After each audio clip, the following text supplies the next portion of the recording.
মুখমণ্ডল থেকে তেজরাশি নির্গত হল। সেই তেজরাশি একত্র হয়ে সৃষ্টি হলেন দেবী দুর্গা। তিনি জগন্মাতৃকা, মহামায়া, তিনি গুণান্বিতা।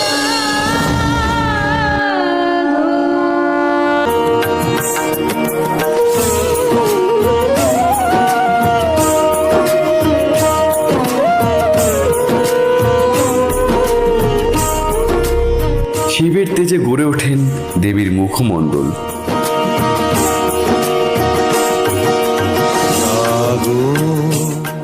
কবিরের তেজে দেবীর নাসিকা, জাগো দুর্গা জাগো দশ প্রহর, চন্দ্রের তেজে দেবীর স্তন যুগল,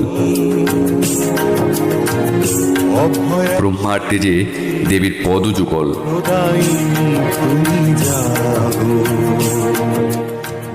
বিষ্ণু নির্মাণে বাহু সকল। জাগো